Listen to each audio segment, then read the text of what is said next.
You gonna do your come up, man? Oh, man, you know what time it is, man. It's the come up show, the come up show, the come up show. We on Wall Street, man. Back on Wall Street. We back on Wall Street. Yeah, we've been all over, man. Happy holidays to everybody. Hope everybody had that good Thanksgiving and all that, man. Welcome to the come up show. It's my man DWI, man. We in the building, man. Seems like we're inseparable now, right? You're back in the studio and you got me back on the boards.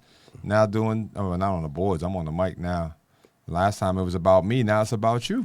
That's what it's looking like, man. And it's, this is the first time, man. It's the first time that I'm actually going to be interviewed, and we're going to touch on some serious topics, man. And I'm excited about that, man. Thanks for doing this, my brother. No doubt. If you're going to choose anybody, I'd rather it be me. Absolutely. P.O.P. Man. I think it's important for me because I wanted people to really get to understand when they come up here, when they come to the show and be a part of this podcast, who they're dealing with, our stories, and, our breakthroughs and our come up, you know what I'm saying? So I can't ask people to come up here and do something that I'm not willing to do myself. Yeah. I appreciate that. All right, so who's sponsoring this joint? Because I know last time you had mad sponsors on the first joint. It was lit, so. I mean, Life Credit Solutions, you know what I'm saying, associated with over 20 dealerships, could get pretty much anybody approved. Also focusing on life coaching, financial literacy. We'll touch bases on all that. We also got the studio.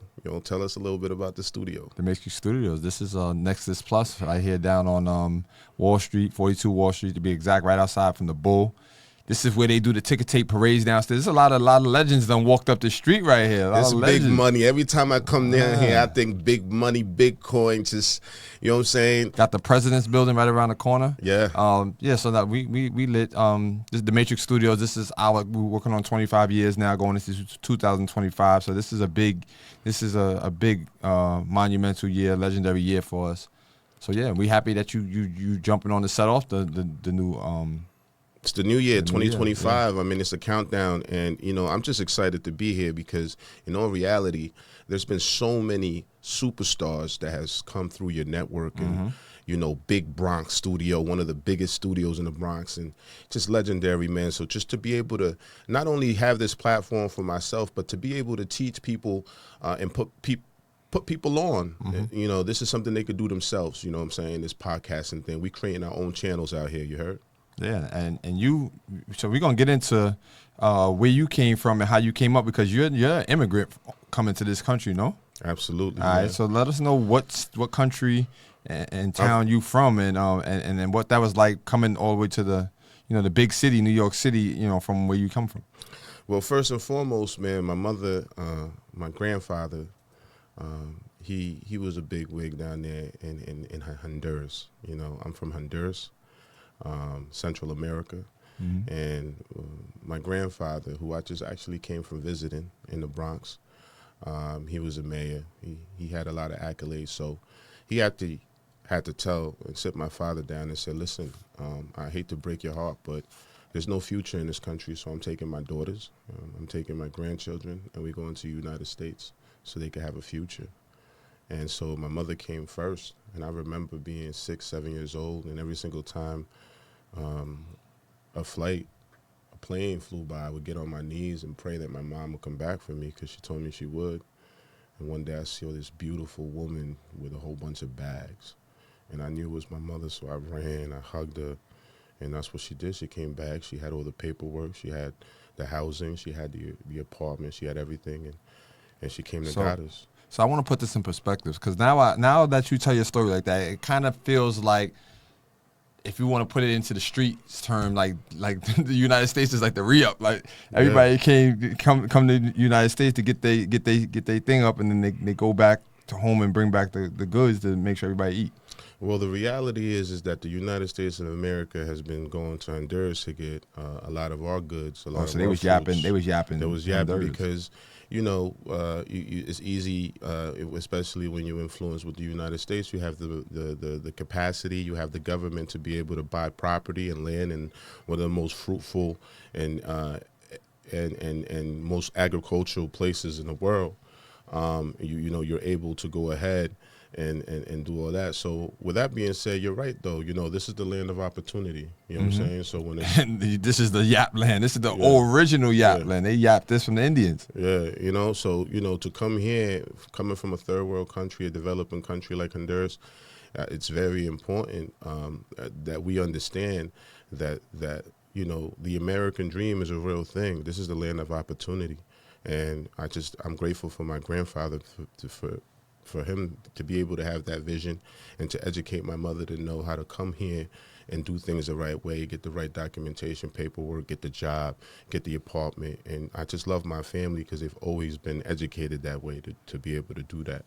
So I remember in episode 1, you showed a lot of love and respect for your dad that passed away. Your mom, how's she doing? She's okay? She's holding it up? Yeah, man, my father passed away first couple of days of the new year. So I'm actually embarking in a year. This is the first year that I've ever had to, live my life without my father. It's been a tough year, but that's what the Come Up Show is about. My father taught me that no matter what, we gotta continue to persevere.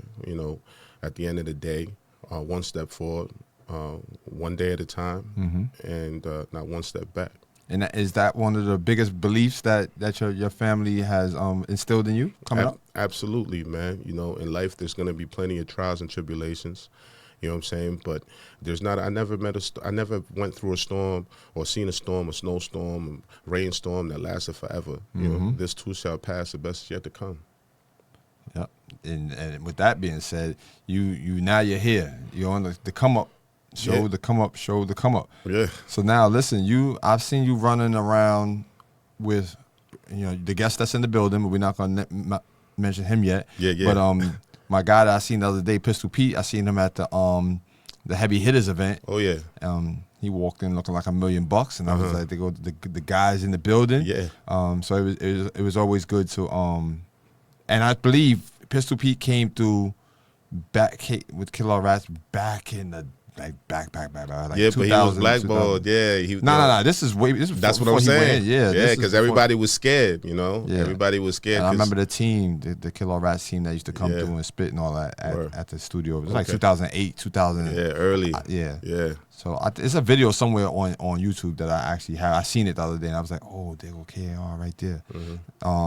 But yeah, Pistol Pete, he used to run with, part of Fat Joe and the Terror Squad. So you affiliated in some which way form with that. Let's give the people a little back history of how it all began. Yeah, man. So when I came here, we stopped in Houston, and me and my siblings, we started splashing water all over the hotel because we never seen running water. We ain't never seen none of this stuff. So this was all new to us. So the first stomping grounds, we got picked up in a Cadillac by my aunt at the airport in New York, and we stopped in the Bronx. There's a huge Latin Honduran community in the Bronx, and with that being said, that's what showed me, and I became an entrepreneur. I got my first liquor license when I was 22 years old. I've had 3 liquor licenses under my belt. I started cutting hair when I was 13 out of my mom's garage. Started working at a barbershop when I was 17. I'm 40 years old now, so I just been doing business because I know where I come from. You know what I'm saying? I know the slums. I know the trenches. And so moving forward, I started wanting to move cars. And Pistol Pete, Fat Joe, they always coming out of these private jets to Teterboro Airport in New Jersey. Right across the street was these wholesalers. And it was big names, you know what I'm saying? And all their trade-ins were in this warehouse. It used to be a hangar for airplanes, but they turned it into a warehouse full of cars.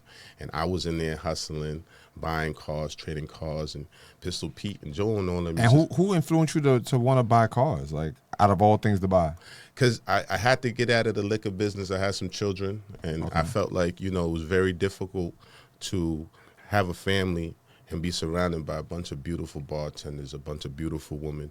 You're the owner. Everybody's throwing themselves at you. So I felt like I had to do something different so I could become a family man. You know what I'm saying? So the car business is a lucrative business in which where I could kind of make the same kind of money I was making selling alcohol. So I didn't know what I was doing. I made a lot of mistakes. I got into a lot of trouble. making mistakes. But that's how I learned. But anyway, that's how I met Pete. He was going in there flipping cars, buying cars, coming off airplane with Joe and all them. Needed a car, just bought one, drove it for whatever, then sold it, and then we just really became close. Yeah. And That's a come up. he's seen my entrepreneurship, you know what I'm saying? And then talk to me about Yap. I got on board heavy. First of all, I didn't even know Pete knew Fat Joe like that until he invited me to his birthday party. When I went to his birthday party, that's when I ran into Joe and everybody, and that's when he told me that that's my best friend, you know what I'm saying? He's Terror Squad and all that. So I had already been dealing with him, and then I just kind of like, I was like blown away. For me, Fat Joe, Terror Squad, a lot of people when they see me, they see a black man, but I was born in a Spanish-speaking. Right. I'm Latino, you know what I'm saying? Right. So come to the Bronx and Fat Joe and Big Pun, they was the only Latinos doing it, so I've been a fan. So when I got my liquor license, I had my clubs and all that, I was playing all that, you know what I'm saying? Let me ask you, what is it like being a dark-skinned Latino growing up?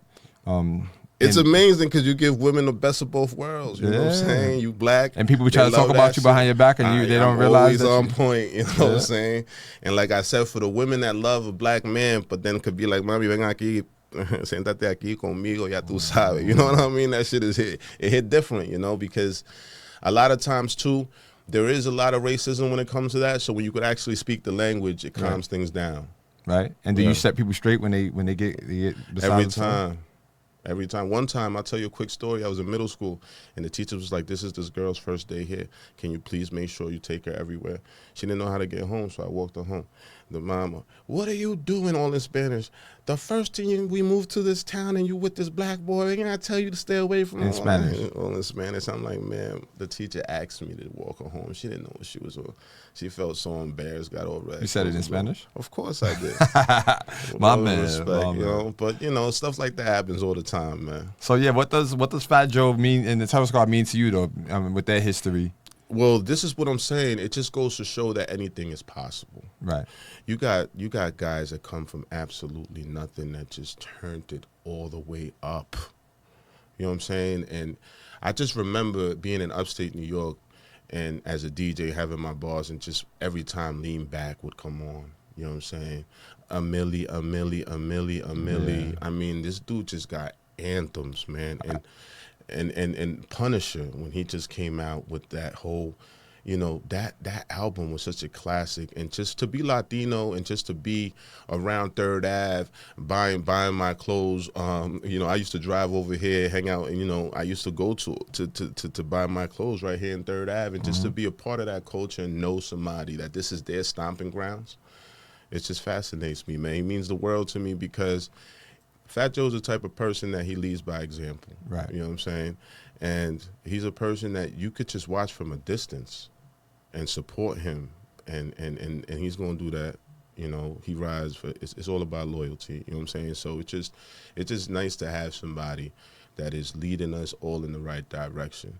You know what I mean? No doubt. Shout out to Fat Joe. Shout out to the whole Digging in the Crates 2 AGs, my uncle, and you know they all came from that same point of reference in the Bronx, Trinity Ave on that side. Yeah. So let's talk about how you came up. Not enough about everybody else. How'd you come up? What was your come up like? I think my come up was just that fear. You know, I woke up every day with that urgency to not fail.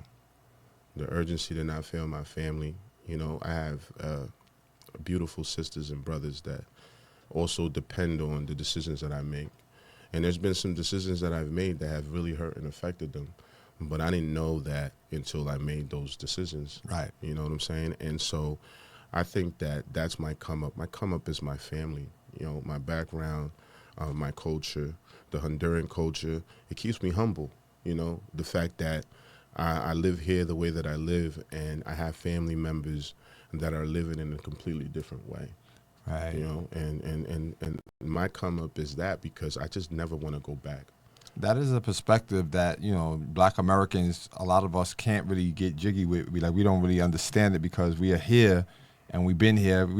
A lot of us have houses or things that we acquired, or, you know, our grandparents or whatever acquired over the times. But when it comes to you coming from a third world country and coming here and getting busy, it's very much so like, wow, like yo, we did that. But we don't have no understanding unless you travel and you go to Mexico and Honduras and places like that, and you see that, oh, people are really living like this. We think we struggling in the Bronx, like, oh, we live in abandoned buildings and all that. At least we got a building to be inside of. Like, we're running water, right? But but you know what though, and I'm glad that you said that, because there's been buildings I walked in. There've been people's living conditions right here in the United States of America that are just as bad, you know. And it's a shame because of the type of resources that we have in this country, and it saddens me sometimes because, you know, the other day I was watching an interview with Fat Joe, was explaining how he comes from places where he had to sleep on the floor in order, that was his AC, you know what I'm saying? He had to sleep on the floor. Sometimes he had to wipe his ass with newspaper, you know what I'm saying? So, and there's no difference in that where I come from. And that's what we have in common, you know what I'm saying? All of us who come from that, we never want to see that again, you know? Like me, and I'm speaking for me personally, you know, the urgency to succeed for me is because I know what it's like to have to wait once a week to get water and put it in a tub, and we all have to share that water to take a bath, and we taking cups to put soap on one hand, and then we ain't had no running water, none of that, you know what I'm saying? We had to figure out what we was going to eat based on what we was growing, or whether it was chicken, cow, cattle. We had to grow our own stuff, you know, so we had plenty to eat. You know, in my country, I always said that there's a lot of life. People always give you a plate of food, something to drink. That's always available because we make it all our own. But there's no money there. And over here, there's a lot of money, but there's no life because you're always chasing that bag, you know. So we have to try to find that in the medium, you know what I'm saying, so we can enjoy our lives and still make some good money. So with the struggle, what was the point where you was able to see the other side of the tunnel and do like a major breakthrough to get yourself from out of that situation into a more positive light? I think the biggest thing that I ever had to go through was just being betrayed, you know, being lied on. Betrayed? Yeah. Someone betrayed you? Absolutely. Or a bunch of people? A bunch of people, but one person in they particular. Conspired? Okay, let's hear what I'm saying. And I think that's the toughest thing, because when you're going to war for somebody, and you're waking up every day and you're trying to do everything that's right so this person's okay, and then this person is plotting against you, is doing things that you would never expect. That's hurtful, and that's what for me was the toughest, because I have such a pure heart, you know what I'm saying, and I'm constantly trying to take care of people and do the right thing. And so for somebody to be able to have the capacity and the heart to do something like that, you know, I think that was the toughest thing that I ever had to go through. Betrayal, lies, especially from people close. Because what happens is when people close to you lie and plot against you, people believe them. Right. They see them with you every single day. They was able to spin doctor the whole story. Yeah, and they see them with you every day. So, and that's what makes it tough. So just to be clear, I think that once we started working on Dog in the Yard, Pistol Pete came up with that whole concept. I had this real squeaky clean record. Never really got myself in any problems, in any trouble. And then you got yourself involved with one of the most known official dudes, which you can look at two sides of it, but the bigger side is that's the big homie, and he held it down. Yeah. And so basically, you know, I almost felt like, since I've never experienced being incarcerated or dealing with the law, like not like a hypocrite, but I didn't have the okay, in my opinion, to really speak on it. Right. Because I never been through it. You know, Pistol Pete has done time after time. He's held it down. And everybody in his podcast has a story to tell. Right. And if it wasn't for the betrayal, the lies, I would have never had that experience. And it's probably one of the best things that ever happened to me, that somebody, you know, in order to have full custody of my children, would do everything. And that's what breaks my heart. And it's important for us to understand that we out here killing each other with paperwork, with documentation. So many people that I ran into incarcerated, that there was people that looked just like them, that was family, that lied on documentation just to get them in the position that they're at, and so that they can have whatever they have, you know. And that's something that happens in our culture way too often. That has to change, you know. I was a victim of that, you know, where somebody has the power to know exactly what to put on a police, right, on a police documentation, that's crazy, just to go ahead and get their way, you know. And you know, one of the things though that I've learned is that, you know, what transpired with me, it's understandable why people do the things that they do, right. why they lie, why they Right. pretend. A lot of times that comes with fear. You know what I'm saying? So when it's all said and done, there was a lot of people that were feeding the mother of my children a bunch of lies. Oh, he's going to go get locked up for 10 years. You better go ahead and get yourself together. Oh, he's going down. But what I spent on my lawyers, people's is paying a mortgage on.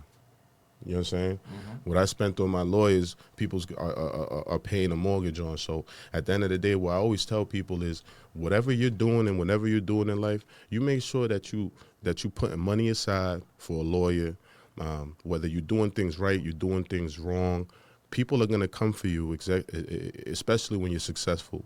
I never knew how many people were actually hating on me when I had all my businesses, mm-hmm. and it wasn't until Describe hate, because there's a thin line between love and hate. What happens is like when you know, first of all, the criminal system is going to try to bury you in the public eye. Mm-hmm. So they're going to put everything in the newspaper and on social media to make you look like you did it. You know what I'm saying? Okay. And so the reason that being is because if they can make you look guilty in the public eye, it's a lot easier to convince everybody in the courtroom. And it's impossible, especially if you got a case that a lot of people are paying attention to. High profile. Everybody is going to know what's going on. So, you know, they want to try to assassinate people in the public eye, and then that way they have more control in the courtroom. So what does that do? And that's what it did. It destroyed my family, and that's what it's supposed to do. Scare the crap out of the mother of my children, make her make decisions, make her do whatever she felt. And that's why I have no anger in my heart, because with everything that was going through, everything that the system was doing, she made the best decisions that she could for our children. Grabbed them, moved across the country to Arizona, you know, said all the lies and everything that she felt like she had to do to protect herself and the children and protect everything that she had, everything that we had. You know what I'm saying? And, you know, that's all a part of the DA's office, the lawyers on the other side trying to do everything.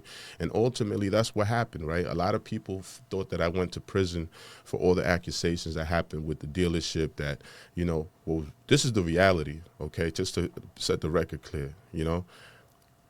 You have to have certain documentations to get approved for a vehicle. I was able to get everybody approved on the vehicle.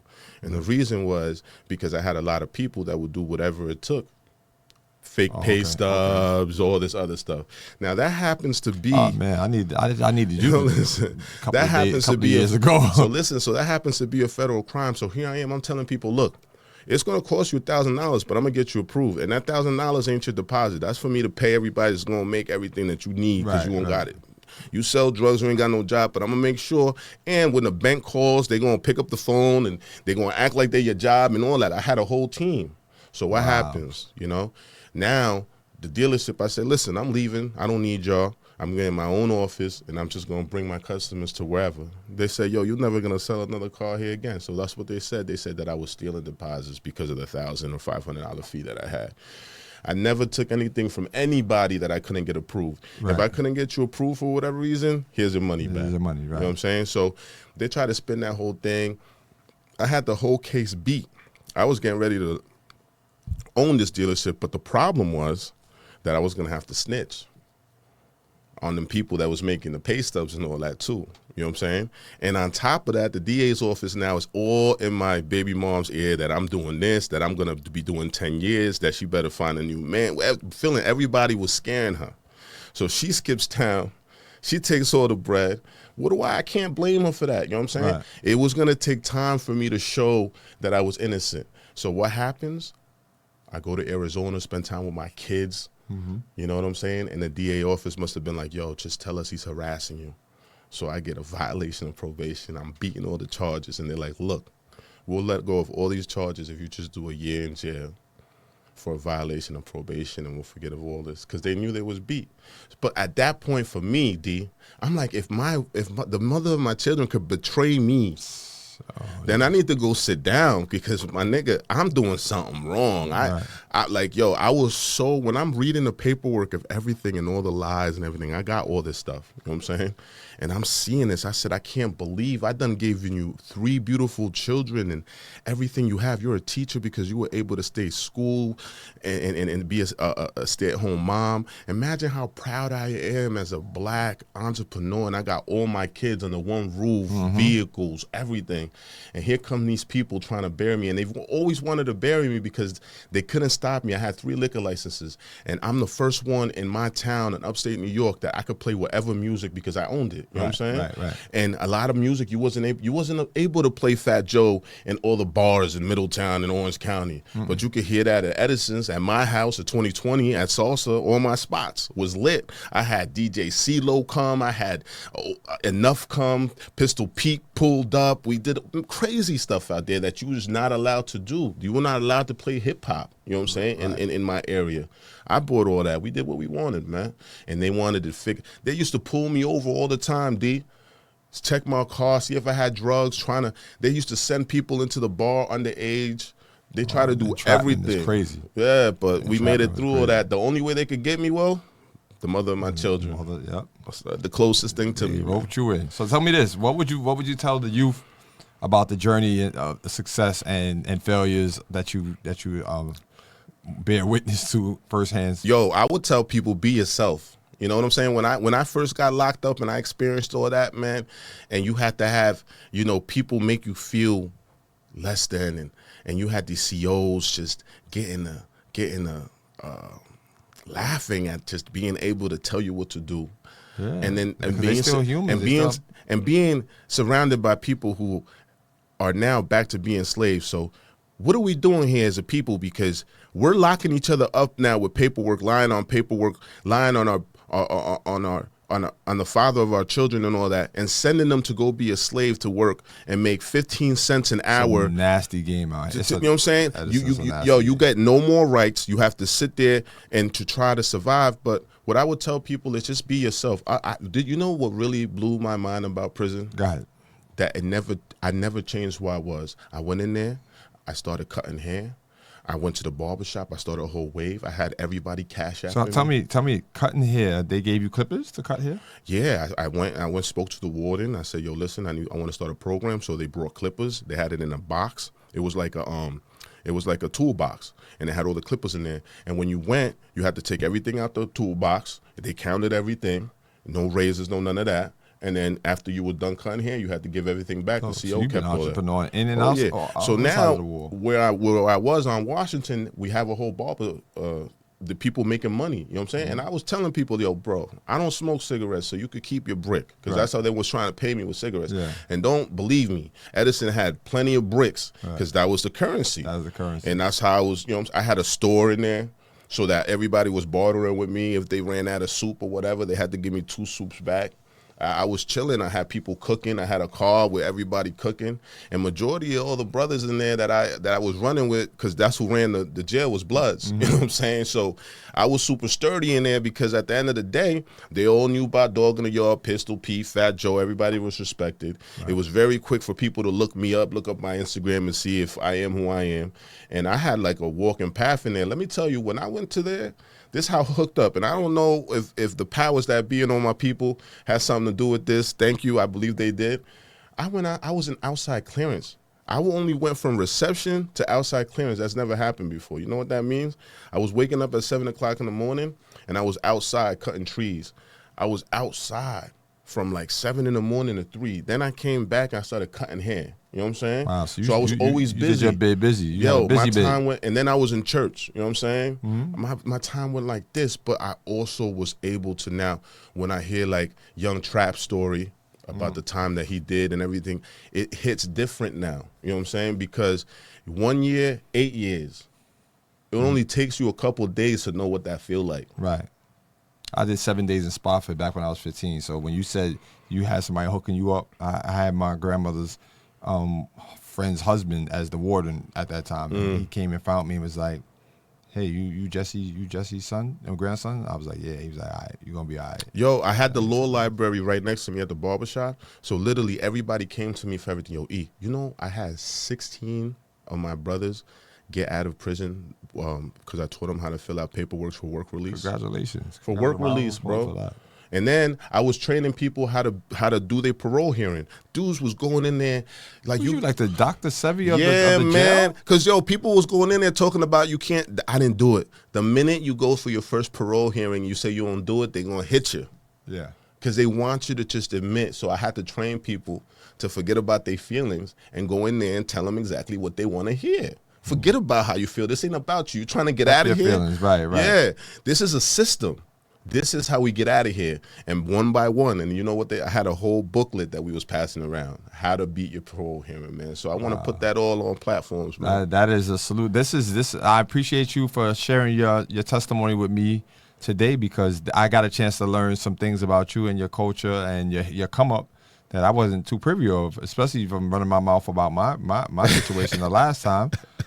So now I get a chance to see exactly what this show is, what the come up actually means on both sides of the mic, being the guest and being the host of the show as well too. So anything else you got that you want to leave before we get to these sponsors and get out of here? Anything else you want to leave with the people? Listen, man, the only thing that I would say is just continue to be yourself. When I went through my trials and tribulations, man, I spent a lot of time in tears. I went through a divorce recently. I went through having to rebuild myself time and time again. I lost businesses to a flood. One of my businesses got shut down because I didn't know I was dealing with politics. I got hit with noise violations, $2,500 noise violation. Upstate. I was battling everything. And look, man, I got to be honest with you. I've never been happier. Everything that God took away from me, all the people that are not supposed to be in my life were taking so much from me. So now when God is blessing me with so much, now I'm surrounded by the right people. Right. I'm surrounded by the right artists. I'm surrounded by the right team. When I went away, shout out to my brother Miami. It gets greater later. Yeah, my man Miami took over, and he's hitting the streets. My team, I don't have to do nothing. I'm at the shop. I'm working, grinding, making sure that I'm doing my part. Everybody plays their role, but these guys is in the clubs. They in every hot. They're invited to everything, and it's not easy when you got children. That's why I love and I appreciate my team, because you got to do what you got to do during the day, and you still got all these appearances to make. And if they be on a Wednesday, they be on a Tuesday, and you got to be there if you really climbing. You know what I'm saying? And I'm just glad that because our circle's gotten smaller. The small little circle, everybody's doing their job. It's not as important for me to be at a spot with all these DJs and everything as important as it is for Trap or for Floss or for Pete, you know what I'm saying? Right. Because right now, this is the stage for them. I don't mind sitting back and just liking and posting and sharing. That's my job. You know what I'm saying? All right, so let's get into the sponsors before we get out of this segment. The Barberhood. Barberhood is awesome, because that's going to be the sponsor that's really going to be giving us a lot of leeway when it comes to getting into these prisons. Barberhood is also going to be on all the tablets in the prison. This podcast is going to be on all the tablets in the prison. So that's big, because that's how we're going to reform that way, so we can educate people before they even get home. They could be connected with us, our churches, our doctors, and everything on our platform. That's social media, and this is going to change the world, definitely. Yeah. Right now, people are still off the axis with it, but I think at some point it's going to shape itself out. Before the robots roll out, I think everything is going to be all right for them Tesla bots come out, because they're coming. They coming. You know what I'm saying? Come up. Yeah, the come up, is all about that, enlightening the youth, the incarcerated individuals, and the people. Look, man, if I could do it, we've all been down. You know what I'm saying? We went through our trials and tribulations, but everything happens for a reason. Got to stay down so you can come up. And that's it, man. This the come up show, man. Come up. Yo, shout out to you for continuing to keep blessing. Let them know who you got coming up on next episode, since he's in the building now. Oh, yeah, absolutely, man. Trap KAR is in the building, and I'm telling you, this is going to be a legendary interview. It was very important for me to get our people on here first, just to set the tone for the show, You know what I'm saying? It's your boy Edison. Big up to Dr. Ben Glass. We look forward to everything that you're going to be bringing to the table. Big up to, the Yap clothing line. You know what I'm saying? And also, last but not least, our lawyers is going to be in here educating us about what we need to be doing in regards to the law. That's all up and coming on the Come Up Show. That's what the show's about. You know what I'm saying? And we only going to let a couple artists come in here and drop some balls. And Trap is one of them. You heard your boy Edison. We working. All right.